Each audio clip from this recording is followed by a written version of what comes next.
desligar. Oi, boa noite. Tudo bom? Tudo bem? Estamos aqui para mais uma live. Hoje a gente vai falar um pouquinho sobre as causas de infertilidade feminina e os exames que a gente pode usar para diagnóstico, tá bom?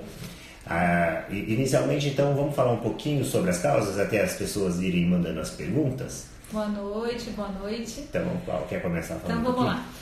Então, vamos pensar assim, um casal começa a investigar quando? Quando já está um ano em tentativas, né? Com menos de 35 anos, já está um ano tentando, um casal que mantenha relações sexuais 2 a 3 vezes por semana e não obteve sucesso na gestação, ou pacientes com mais de 35 anos que estão há pelo menos 6 meses aí nas tentativas, tá? Então, das causas femininas, a gente tem que avaliar o fator ovulatório, o fator uterino, o fator das trompas e alguma outra doença que possa interferir, alguma doença conhecida, trombofilia, alguma causa autoimune, né? Então é importante a gente começar com uma história clínica onde a gente consiga definir se o ciclo menstrual daquela paciente é regular, isso já fala bastante pra gente a favor da ovulação, né? Se ela tem alguma malformação uterina, se ela tem histórico de mioma, de pólipo, se já fez alguma cirurgia, e pesquisar todos os hábitos de vida, que também são coisas que interferem bastante na fertilidade, né? Então, quer já falar sobre os exames? Então, na verdade, quando a gente pensa em causa, então, como ela falou, primeiro a gente tem que pensar na parte anatômica e a parte ovulatória, são duas coisas diferentes. A parte anatômica, o principal exame é ultrassom, o básico, né, numa investigação inicial, é o ultrassom, que a gente vai ver as trompas, se elas estiverem dilatadas, senão normalmente a gente não vê, os ovários, pode ver sinal de endometriose, pode ver mioma e pode ver e outras alterações do útero. E a esterossalpingografia, que é o raio-x das trompas, que é para avaliar basicamente as trompas, se elas estão obstruídas ou não. Depois, dependendo do exame, pode ser necessário alguns exames a mais, uma esteroscopia, que é uma câmera que entra dentro do útero para olhar lá dentro, pode ser uma ressonância para pensar numa adenomiose, uma endometriose, dependendo aí de cada história, não é de rotina para todo casal, mas a gente pode avançar para essas outras coisas.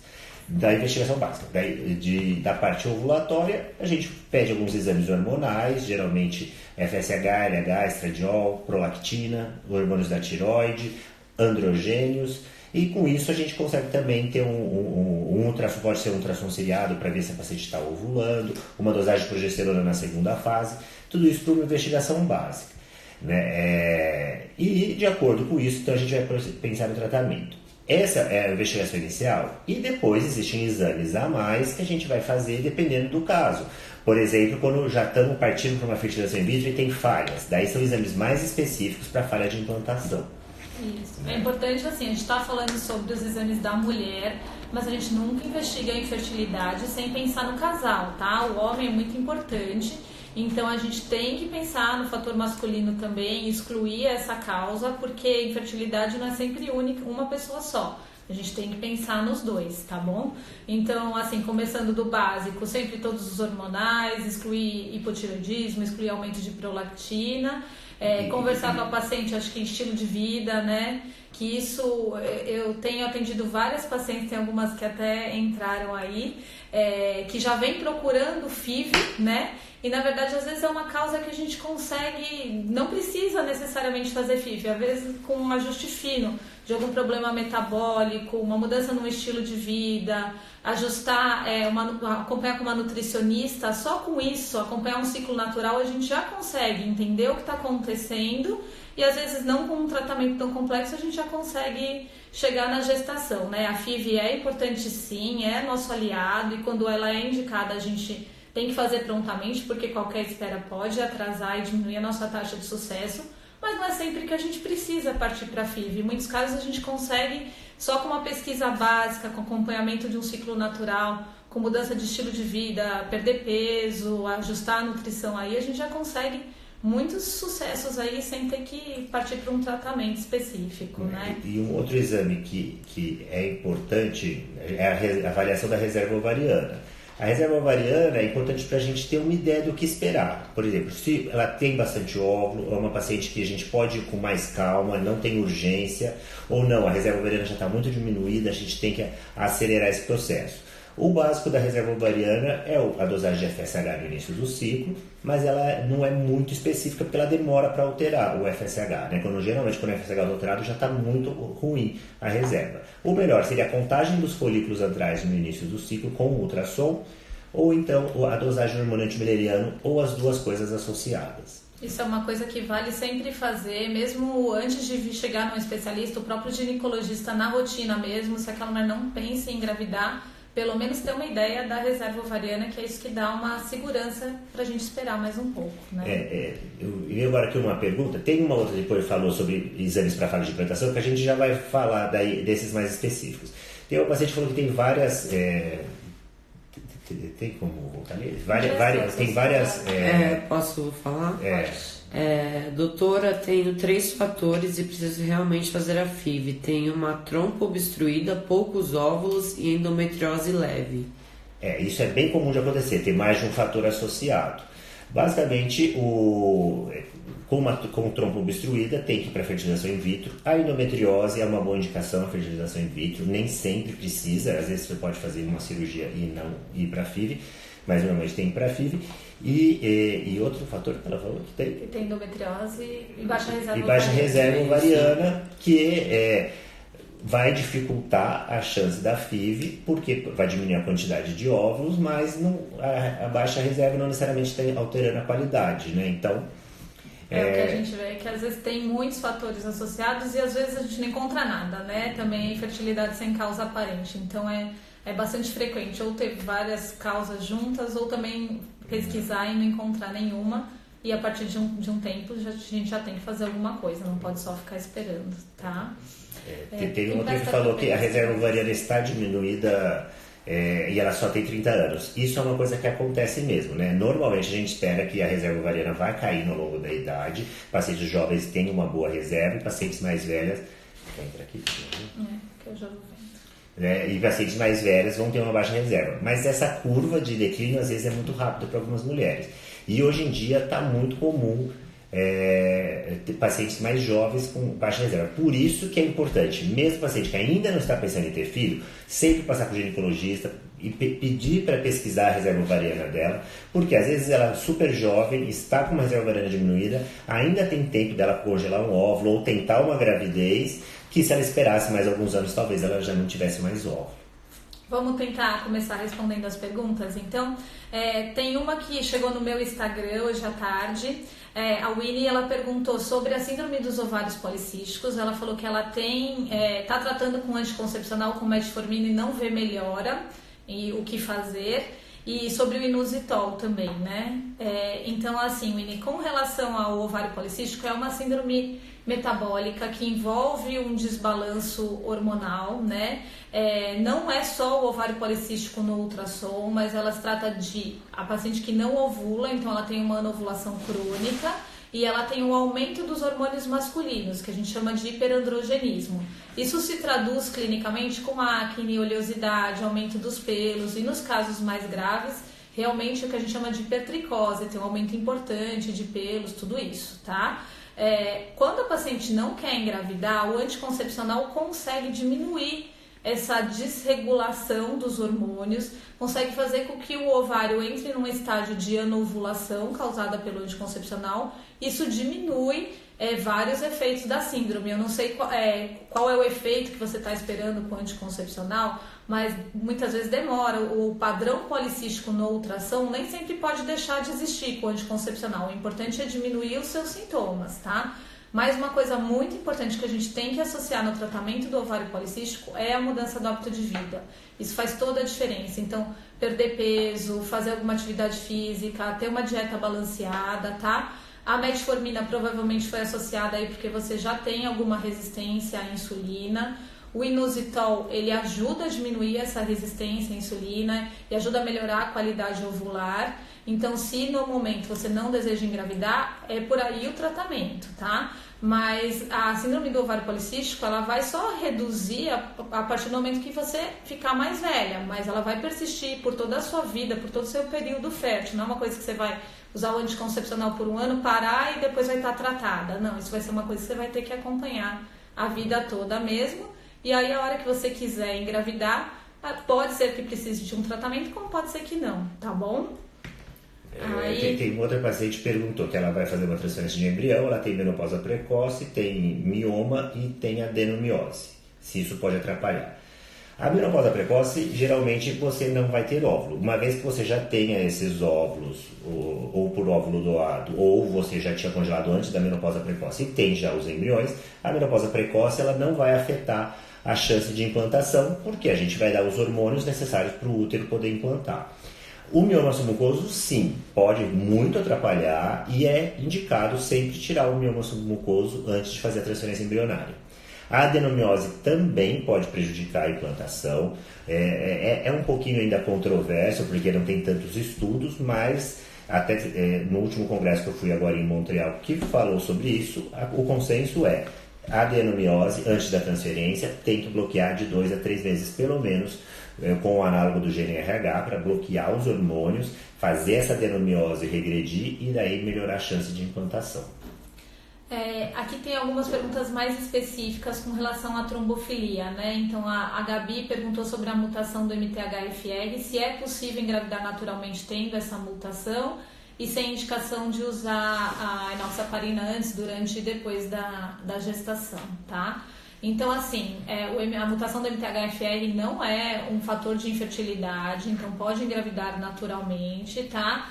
Em heterozigoto não existe consenso sobre a indicação de usar heparina, então teoricamente não é necessário usar nem antes, nem durante, nem depois da gestação, a menos que você tenha algum outro fator de risco associado, então um histórico de trombose anterior, um histórico familiar, já ter tido, em algum momento ficou imobilizada, teve uma trombose, então só por conta da mutação do MTHFR não, tá? Em alguns casos, com históricos de falha, de abortos de repetição, a gente conversa com a paciente e opta por entrar, mas empiricamente, mais uma vez sem consenso, tá bom? Pela literatura, a gente não teria nem que investigar a metiltetraidrofolato redutase, tá bom?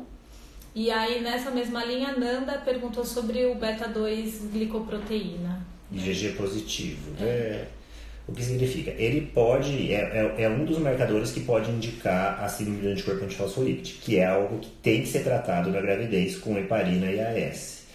Ele sozinho, só esse anticorpo positivo, sem ter histórico de trombose, sem ter histórico de perdas fetais, abortos, em um exame único, ele não é indicativo. Mas, quando ele está positivo e a paciente vai ser submetida a FIV, a tendência nossa é usar a heparina sim, apesar de não fechar o diagnóstico da síndrome do anticorpo antifosfolípide. Tá bom. A Virgínia, ela tem 40 anos, um antimileriano de 0,96, um FSH de 12, e fora isso o restante tudo normal. Se vale a pena tentar a fertilização in vitro. Vale tentar.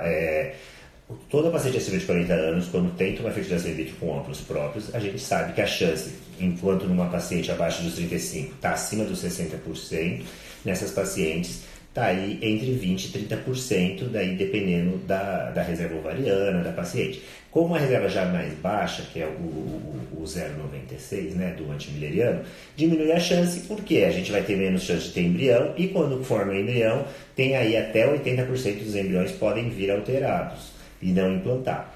Mas vale a pena, né? A não ser que numa avaliação mais elaborada, mais específica, indique que a chance é muito baixa, mas pelo menos vale a tentar a estimulação sim. Eu até acho que a gente podia aproveitar e falar um pouco, porque já tem várias pessoas perguntando sobre a falha de implantação. É que a falha de implantação realmente é um assunto que é polêmico, muitas coisas não têm consenso, mas a gente tem vários exames a mais que podem ser feitos para tentar. Né? Um exame, primeiro, a gente pensando ainda na parte anatômica, é a videoesteroscopia. Né? A gente faz de rotina para toda paciente que vai fazer fertilização in vitro, embora não é totalmente consenso isso, a não ser que tenha alguma outra alteração, mas você vai excluir com isso um pequeno pólipo, um pequeno mioma, alguma outra coisa que possa estar dificultando a implantação. Outra coisa, parte anatômica, é excluir a adenomiose, que pode ser uma falha, né? Isso a gente exclui através da ressonância. Tem outros exames que são através de uma biópsia do endométrio para avaliar o endométrio. Perguntaram do ERA também. O ERA é que assim, o endométrio ele tem uma janela de implantação que é ideal, né? Então, para ter a implantação, tem que estar bem sincronizado o período que o embrião está no momento de implantar com o período do endométrio, o que a gente chama de janela de implantação. A maioria das mulheres tem essa janela de implantação num período certo. Algumas mulheres têm essa janela deslocada, ou para um pouco antes ou para um pouco depois. E o ERA, ele avalia isso. Então, através de um exame genético, a gente faz uma biópsia do endométrio e consegue avaliar. Se o endométrio daquela mulher, no momento que a gente transferiria normalmente para a maioria das pessoas, se naquela paciente ele é receptivo, então está no momento ideal para receber o embrião, se ele é pré-receptivo ou se ele é pós-receptivo, tá? Então, em pacientes que têm falhas de implantação e não abortamento, mas que a gente transfere e não engravida, transfere e não engravida, é um exame que ajuda a gente no diagnóstico de uma possível causa para essa falha, tá? Fora isso, a gente tem que pensar que grande parte dos embriões formados na raça humana, eles são alterados. Então, a causa da falha pode ser uma alteração embrionária, né? Não é para todo mundo que a gente indica a biópsia pré-implantacional, mas nos casos de pacientes que já tiveram várias falhas ou que tiveram abortos de repetição ou têm uma idade materna mais avançada, pode ser um exame que ajuda a gente a definir, será que é o embrião que eu não estou engravidando porque o embrião tem alguma coisa genética ou será que é um problema do útero, de trombofilia, materno, né? Aliás, daí essa é outra causa que sempre a gente investiga, as trombofilias, até aproveitando, perguntaram se o polimorfismo 4G e o MTHFR heterozigoto poderiam ser a causa dos abortos. Não é um consenso que se está realmente como causa do aborto, mas pode estar associado com maior chance de perda. Então, independente se realmente foi essa causa, a gente indica tratar quando tem esse polimorfismo, né? E daí a gente pesquisa todas as trombofilias quando tem falha de implantação. Uma outra coisa, outro exame que a gente faz mais específico também é uma ressonância para ver as contrações uterinas. Ou seja, ver se quando o útero deveria estar super relaxado, que é no momento da transferência, ele tem muita contração que pode acabar eliminando o embrião. Nesses casos, se tem contrações aumentadas, também a gente pode indicar uma medicação que relaxa o útero na hora da transferência. Quando também faz o ERA, faz a biópsia do endométrio, a gente pode analisar outras biópsias também. Se não tem endometrite, alguma inflamação no endométrio, se não tem, a gente pesquisa a flora microbiana, tanto do endométrio como vaginal também. Às vezes precisa ter um tratar com alguns probióticos, alguns lactobacilos e tratar as infecções para melhorar essa flora, para aumentar também a chance de implantação. Células NK a gente avalia também. Né? E alguns fatores imunológicos, os anticorpos que a gente pode tratar com corticoide e até mais recente em casos muito específicos daí a pesquisa do KIR também, que ele é um pouco complexo para a gente explicar aqui agora, a gente pode um dia falar sobre o KIR, mas ele indica que basicamente nas pacientes que tem o KIR AA, se você coloca mais de um embrião, a chance desse embrião implantar acaba diminuindo muito. Então, nesses casos, você indica transferir só um embrião. Tem uma pergunta aqui sobre o mioma submucoso. Quanto tempo esperar após a retirada para fazer a transferência? Então, assim, depende do tamanho do mioma, da extensão que foi a cirurgia. Isso o médico que operou vai saber dizer melhor. Mas, normalmente, já tem estudos mostrando que o endométrio, para se refazer depois que a gente faz qualquer cirurgia endometrial, pode levar até 90 dias. Então, esse seria um prazo mais ou menos adequado. Às vezes, quando a paciente tem pressa, a gente pode fazer o quê? Refazer uma esteroscopia diagnóstica e avaliar como é que está esse endométrio. Se já tiver sido refeito, se já tiver bonitinha a cavidade, não tem por que esperar mais tempo, tá? Se não houver a possibilidade de fazer esse exame, pelo menos 90 dias a gente orienta a esperar para esse endométrio se refazer, tá? Outra pergunta que fizeram se a gente indica transferir fresco ou congelado. Depende, né? O que a gente sabe, se os hormônios sobem muito, que acontece com muita frequência quando a gente vai fazer a estimulação do ovário para fazer a coleta dos óvulos, o estradiol muito elevado e a progesterona elevada diminui muito a chance de implantação. Nesses casos, não tem a menor dúvida que é indicado a gente congelar os óvulos, congelar os embriões e depois transferir no outro ciclo. Aumenta a chance e diminui o risco. Pacientes também que têm muitos óvulos, se você coletar e transferir no mesmo ciclo, ela tem muita chance de ter uma síndrome que a gente chama síndrome de hiperestimulação ovariana, que causa inchaço, e tem que internar, pode ficar bem grave. Então, nesses casos também é muito mais seguro congelar. Hoje, acho que uns 80, 90% das vezes a gente congela e transfere num outro ciclo, né? Mas se tiver o endométrio super bom, o número de óvulos causando uma alteração hormonal que no estradiol não fique tão elevado, a progesterona mantenha-se baixa, dá para transferir fresco daí os embriões. Uma outra pergunta aqui da Virgínia é 40 anos, fazer ou não biópsia? Virgínia, isso é um assunto que, assim, dá pano para manga. No último congresso teve uma discussão bem interessante, um médico falando a favor de fazer a biópsia pré-implantacional e outro contra. Então, assim, vai de um bate-papo, de uma conversa bem sincera com a paciente. Aos 40 anos, a gente sabe que mais de 80% dos embriões vão ser geneticamente alterados.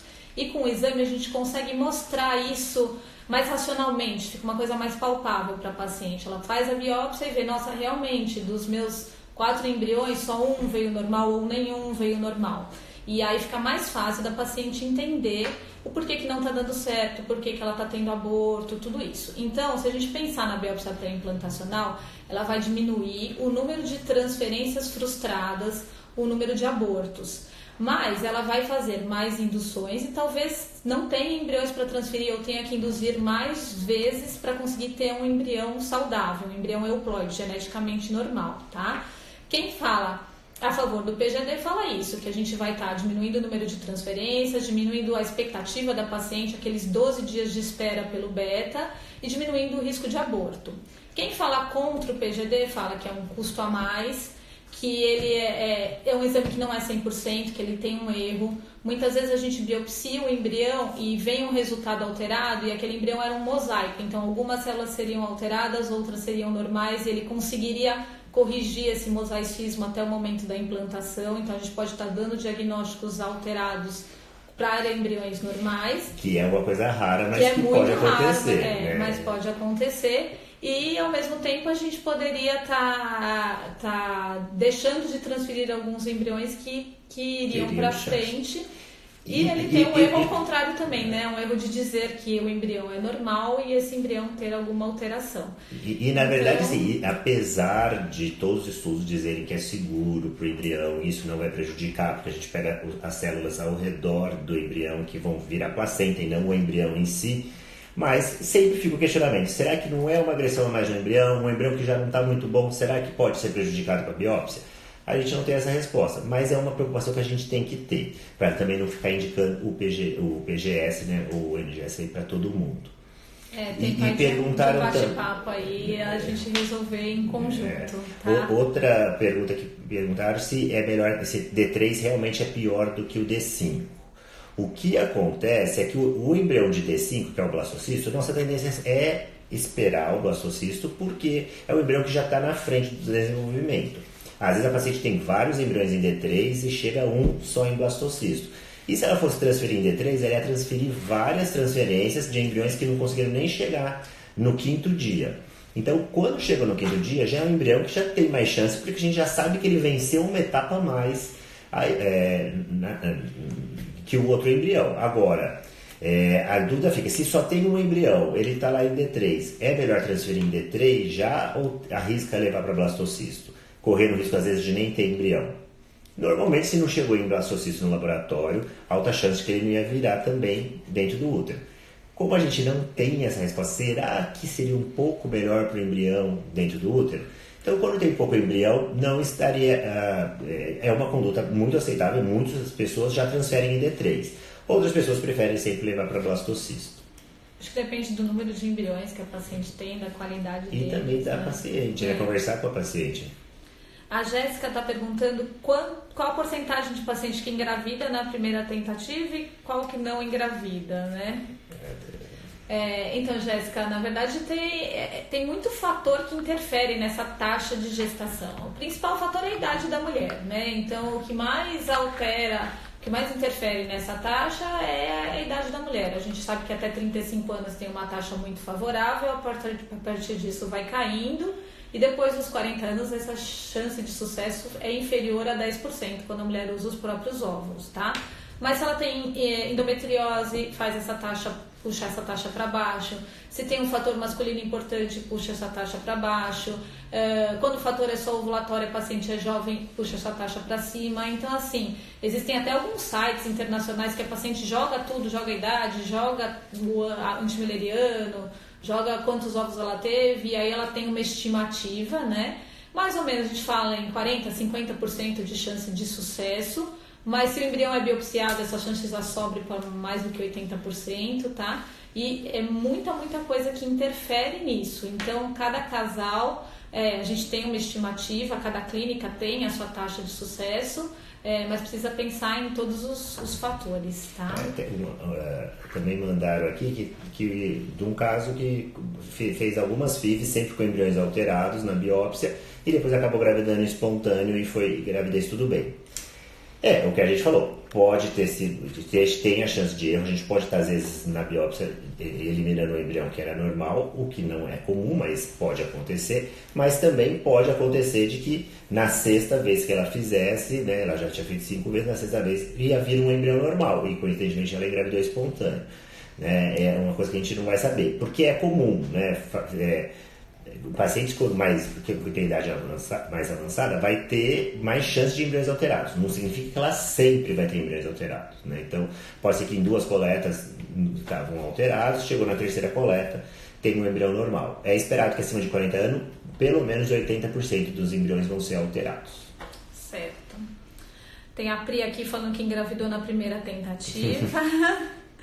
A Hélia perguntando se eu faria ovo doação caso precisasse. Olha, Hélia, eu achava que não, até começar a demorar para minha filha vir. Aí, né, nessa fase eu comecei a achar que faria de tudo, viu? E acho que no final vale a pena, sim. E acho que cada mulher tem as suas convicções, tem a sua religião, mas se esse é um sonho, eu acho que você tem que ir até o seu limite e fazer até onde você acredita que vale a pena, tá bom? A gente também está perguntando se tem algum projeto para fazer FIV, algum projeto social para fazer FIV. Existe, a gente tem um projeto, pacientes que podem querem às vezes fazer uma doação compartilhada, ela faz o tratamento, doa metade dos óvulos e ganha o tratamento daí de FIV, só tem que ser pacientes jovens, né, abaixo de 35 anos, e tem que ser passar em avaliação.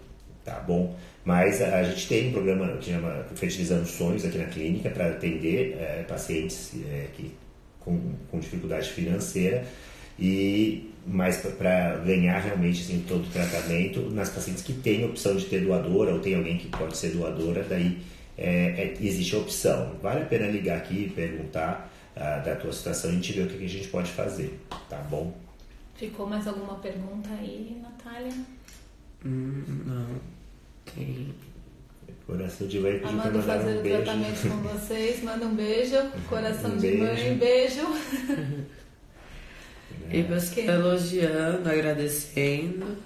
Se ficou mais alguma coisa que vocês querem que a gente responda, pode deixar também depois, envia pra gente para saude@ipgo.com.br, tá bom? Pode enviar por direct também.